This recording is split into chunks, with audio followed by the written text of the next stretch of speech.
Hey guys, it's Shaylin. I'm here today with another writing video. So today I'm going to be talking about how to make your writing more complex. I think this is one of the hardest things to teach and one of the things that mostly just comes from experience and like putting time into engaging with your work in order to make it more complex. I think it is one of the harder things to teach about writing, but I have come up with 5 things that I think are helpful to keep in mind in order to help increase the complexity of your work. Now, when I talk about complexity, I'm not talking about like adding more characters or more storylines. I'm not talking about complicatedness. I'm talking about complexity. The depth, the nuance, the insight. That's something that I really look for in what I read and something I aim for in my writing. Number 1, let the protagonist be uncertain. I actually think a lot of depth comes from the uncertainty of a piece. I think there is much more room for complexity in a character who is able to be uncertain about certain things rather than a character who knows everything.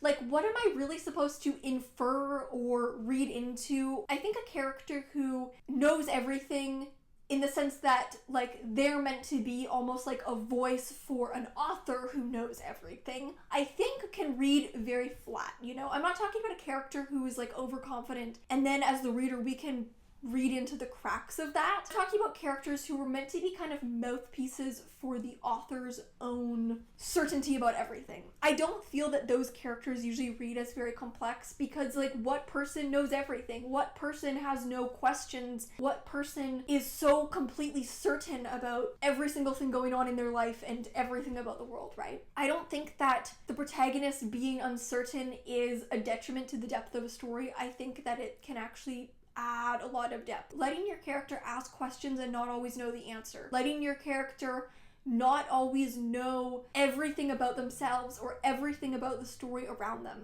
I think that that gives so many opportunities for the complexity to emerge in the world around the story. Your character is one being in the center of a story with so many other perspectives, and there's no way that they can know literally everything. So many variables, right? So I think it's okay for that uncertainty to just be on the page and for the story to let that uncertainty breathe. Number 2, have events complicate motives in multiple directions. When you have an event in the story that happens, rather than having it just complicate the character's motives in one direction, have it contemplate the character's motives actually in several directions. So as the story goes on, the character is being pulled in more and more directions that maybe can't be reconciled. So a little example, your protagonist is kind of trying to manipulate this other character, and then this character reveals that they were taken advantage of in the past in a not too dissimilar situation. This pulls the character in 2 directions because now it's easier to take advantage of this person. The character now knows valuable intel about their past and their life that can be used to further manipulate and exploit them. But also, now that they know about their emotional wounds, they're going to feel more conflicted taking advantage of them. They're going to feel closer to this character, feel more of an emotional bond with them, and it's going to be harder to manipulate them. So this event has complicated the motives in 2 conflicting directions. And I think when something can happen that doesn't just complicate the story, but complicates the story by kind of splitting your character along these 2 different paths, it can really add a lot of complexity to the piece. Now the question is, it's which avenue of complexity is going to win. The next step is complicate relationships across various different kind of axes. So if you have a relationship between 2 characters, rather than just complicating it along one specific strand, see if you can complicate it across multiple different kind of strands of the story. Maybe you have a relationship between 2 characters who are siblings, so maybe you can complicate this across, you know, the strand of their family dynamics. But maybe you can also complicate it across ideas of like maybe they're sisters, across like ideas of gender and femininity. Maybe as they start to have other relationships, you know, their own romantic relationships, you can complicate this relationship across this strand of kind of love or marriage and maybe how that conflicts within these 2 characters' lives. There's so many different little strands that you can complicate a relationship along,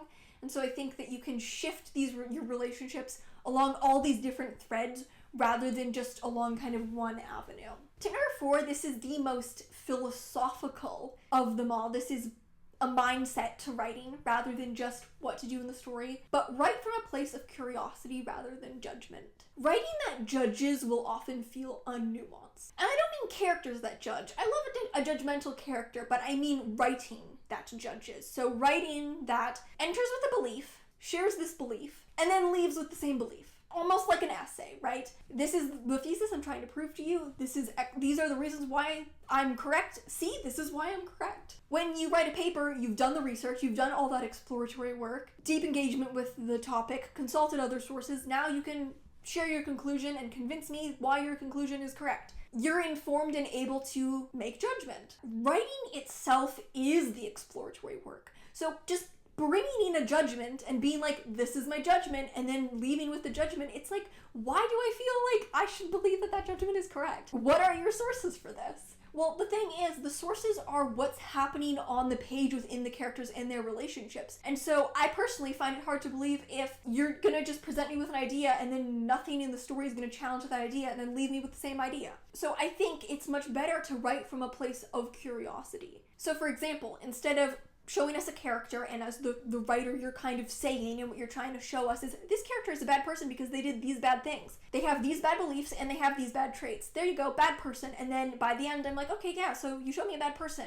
Okay, what did I learn? Like, what was said about this? Instead, think about it from a place of curiosity. How did the character end up the way that they are? How did they develop these traits? How did they develop these beliefs? What led them to doing these things? Why are their actions harming themselves and also others? Like, asking these questions, writing from a place of curiosity where you yourself know that you still have things to learn about the story, rather than kind of just bringing in judgments, showing us your judgments and then leaving. It almost says to the reader, this story wasn't a process of learning for me. I wasn't taught anything new by the process of writing it. So like, why should I learn anything from the process of reading it if it didn't teach you anything as the writer, if you didn't learn anything new about these characters, you didn't ponder anything and then learn anything? Why should I just accept that the judgments you came in with, showed me, and then left me with are going to enrich my life? And finally, this comes back to the first point. Let the work interrogate its own confusion. I think writing that can interrogate its own confusion feels much more complex and much more nuanced than writing that thinks it has all the answers. No one has all the answers. Even on one particular story, no one has all the answers. Every single person, every character in this situation, every person who reads it has a different perspective on it. And so when the writing is too firm, this is the one way you're supposed to interpret these events, that doesn't exist. Ask questions with the work. The work doesn't have to pretend it has all the answers because literally no one does. That contemplation, that exploratory work, that ability to allow your writing to ask questions, maybe not really know all the answers, is more intriguing and more nuanced than just providing a thesis and never really doing any interesting interrogation on the page. It is okay for your story to not know all the answers, to know that it doesn't know all the answers, to spend time trying to figure things out. That's probably going to be more insightful and more nuanced than just being like, this is the theme, and kind of leaving it at that. It's a pretty short video for what is ultimately like the hardest thing to do in your work. I hope these tips helped, as vague as they were. I am losing my voice and someone is sawing something outside. So I'm going to leave you with that. Thank you guys so much for watching, and I'll see you in another video. Bye!